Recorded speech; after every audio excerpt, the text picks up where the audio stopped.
본문은 많은 성도님들이 히스기야 왕과 관련해서 잘 알고 계시는 병든 히스기야에 관한 기록입니다.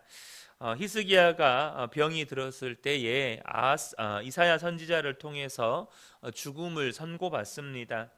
그러나 그는 포기하지 않고 겸손히 하나님께 나아가 눈물로 기도합니다. 이 하나님은 병 치료만이 아니라 그의 생명을 15년 연장해 주셨습니다. 또한 다가오는 아수르의 위협에서 예루살렘을 건지고 보호하실 것도 약속해 주셨습니다.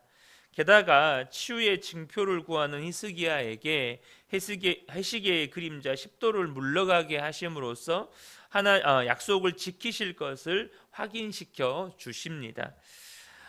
히스기야가 이렇게 병이 들었을 때 이사야 선지자는 난데없이 히스기야에게 죽음을 선고하고 신병을 정리하라고 지시를 내립니다.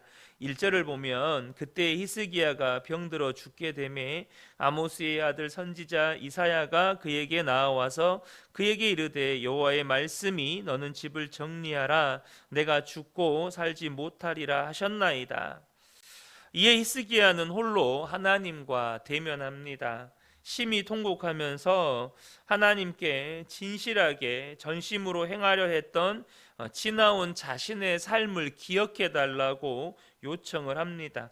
2절과 3절입니다. 히스기야가 낯을 벽으로 향하고 여호와께 기도하여 이르되 여호와여 구하오니 내가 진실과 전심으로 주 앞에 행하며 주께서 보시기에 선하게 행한 것을 기억하옵소서 하고 히스기야가 심히 통곡하더라.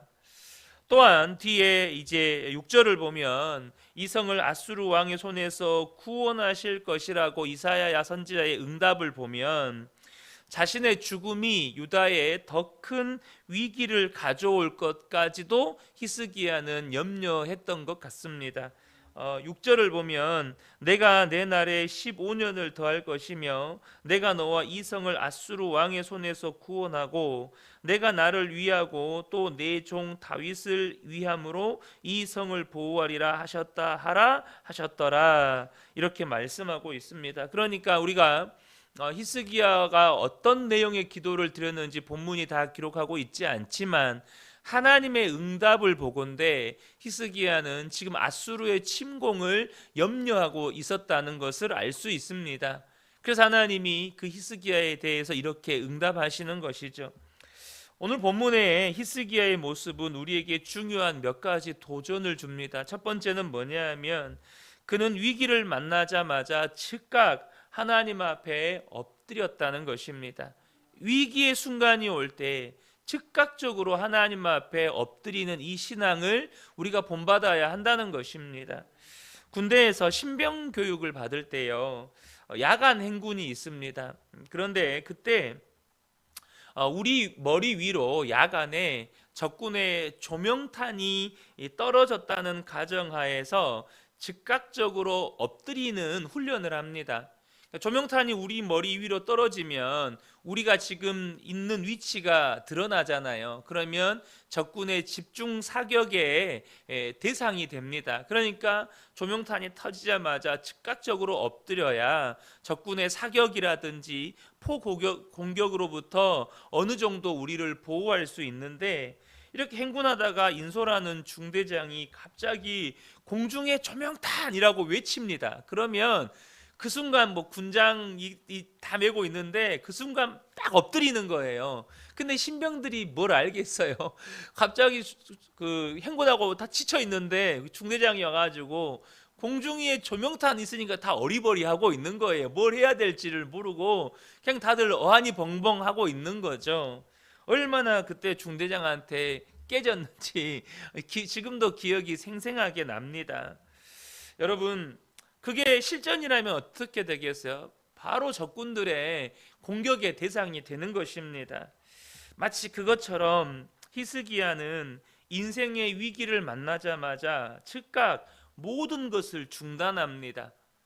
그의 얼굴을 벽으로 향했다고 기록하고 있는 건 다른 모든 것, 그가 의지했고 그가 이전에 즐겼던 그 모든 것을 다 내려놓고 중단하고 오직 하나님만을 바라보았다는 것입니다. 오직 하나님만을 붙들었다는 거예요. 그는 하나님 앞에 엎드려 기도하기 시작합니다. 오직 하나님께만 매달려요. 그는 하나님과 승부를 보았습니다.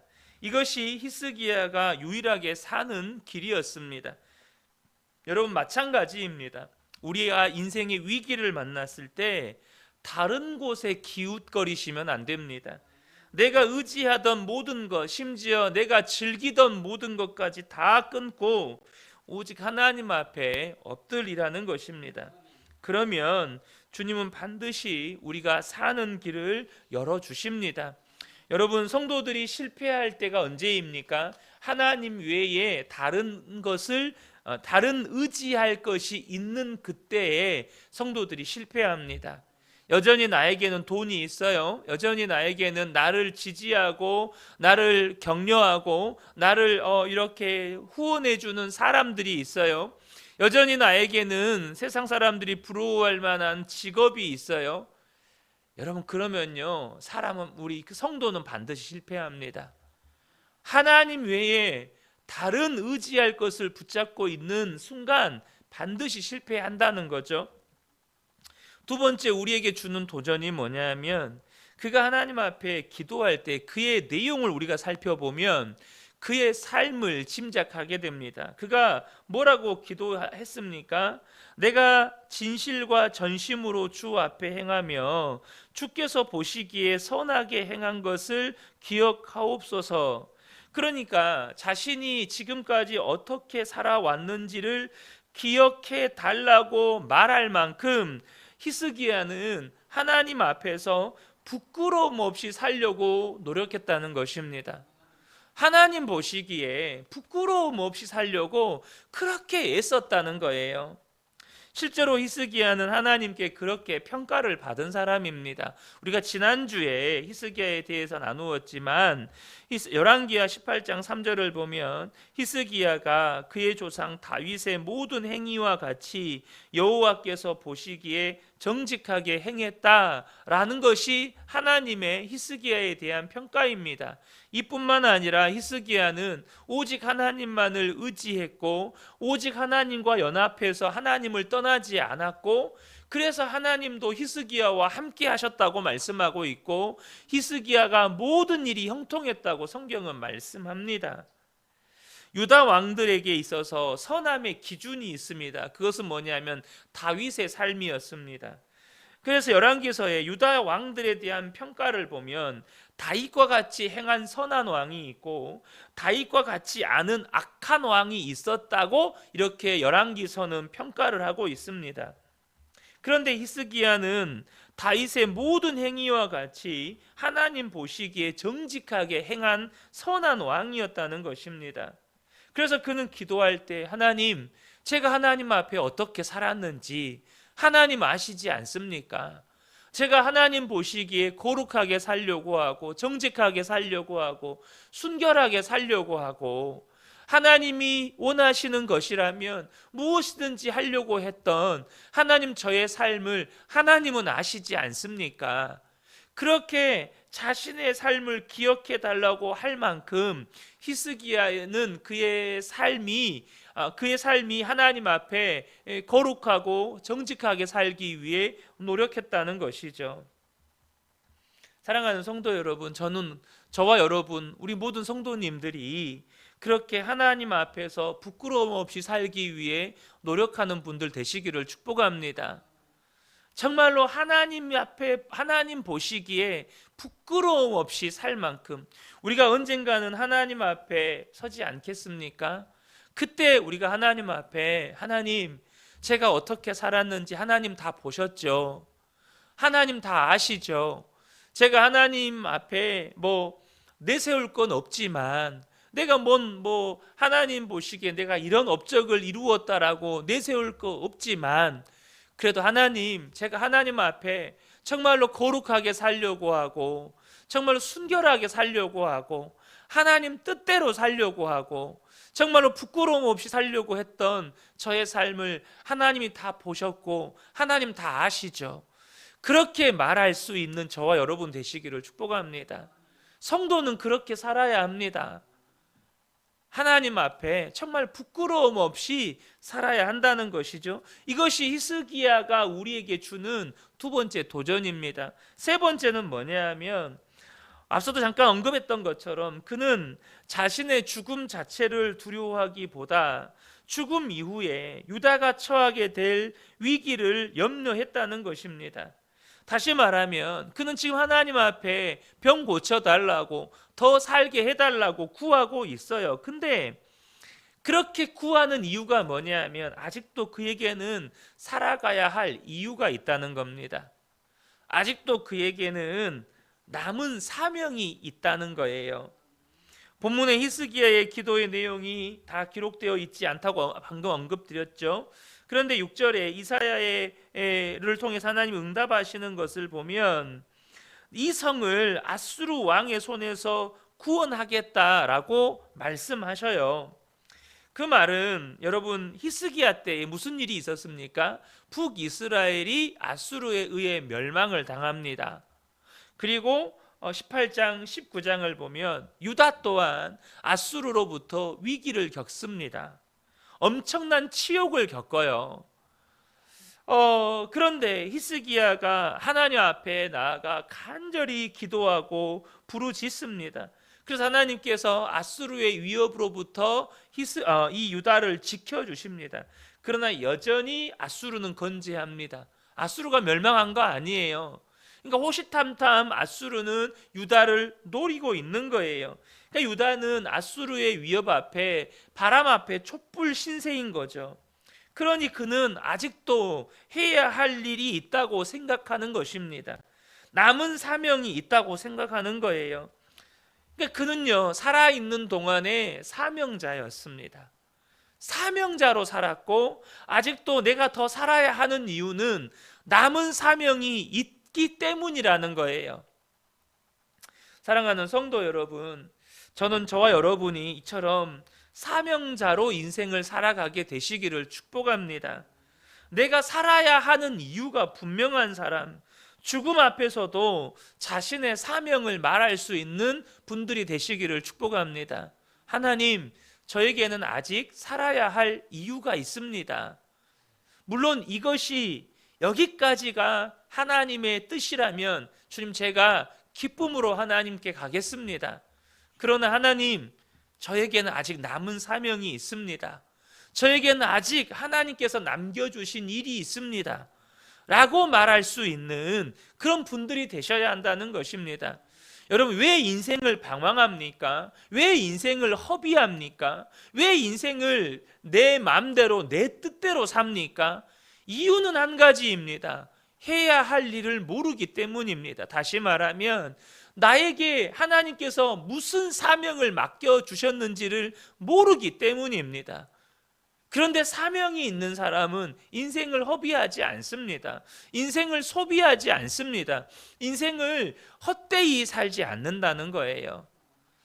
저는 우리 근혜교회 모든 성도님들이 주님 안에서 하나님께서 맡겨주신 사명을 발견하고 주님이 부르시는 그날까지 사명자로 살아가시기를 축복합니다.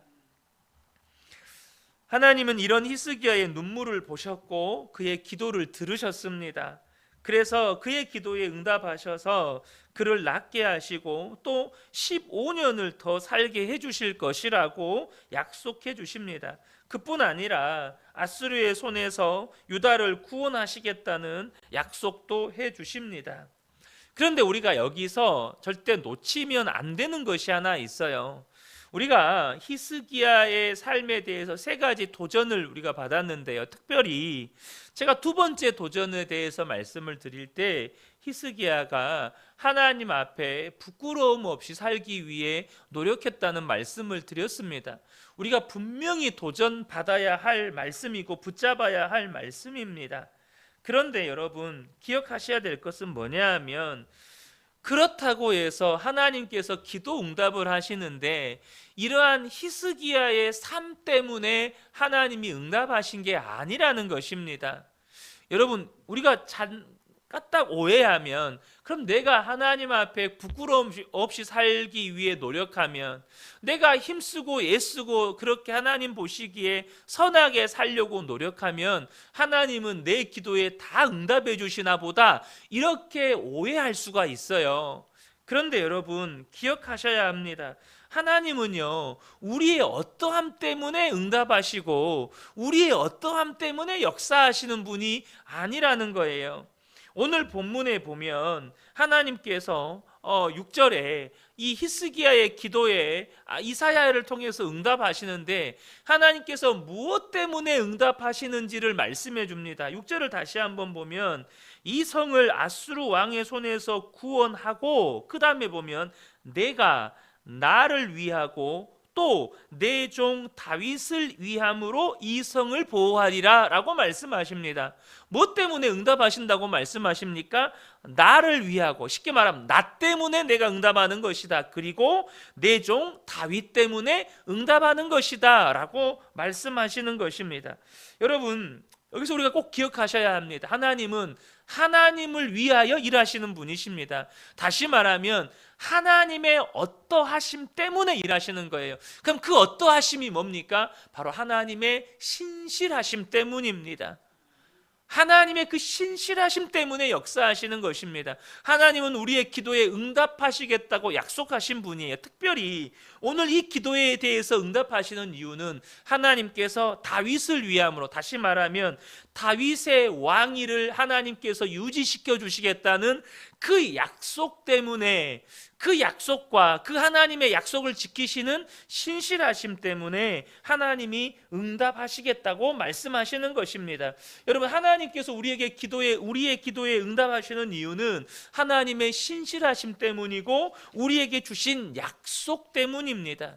그러므로 저와 여러분이 살아갈 때요, 우리가 하나님 앞에 설 때 부끄러울 것이 없는 사람처럼 그렇게 힘쓰고 애쓰고 사셔야 합니다.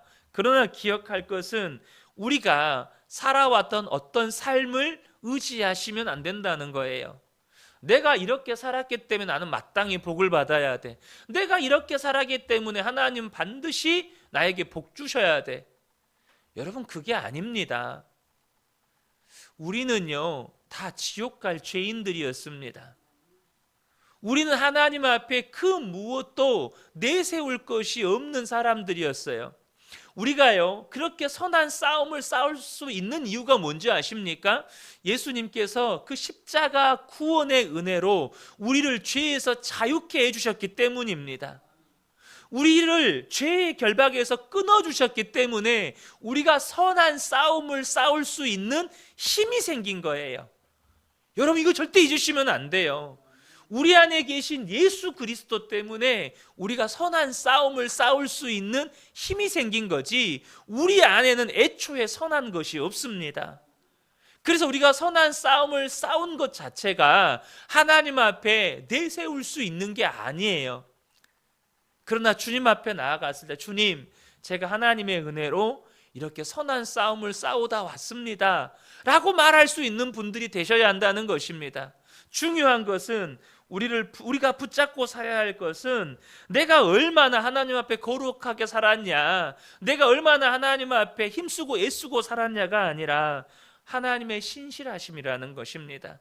하나님의 약속의 말씀이라는 것입니다. 그 하나님의 신실하심 붙잡고 하나님의 약속을 붙잡고 살아갈 때, 그 하나님의 신실하심과 약속을 붙잡고 우리가 기도하는 것이고, 하나님의 응답도 그 신실하심 때문에, 그 하나님의 약속 때문에 우리에게 응답해 주시는 것입니다. 이 새벽에 함께 예배한 우리 모든 성도님들이 하나님의 신실하심, 그 하나님의 약속 붙잡고 오늘 하루도 승리하며 살아가시기를 예수님의 이름으로 축복합니다. 아멘.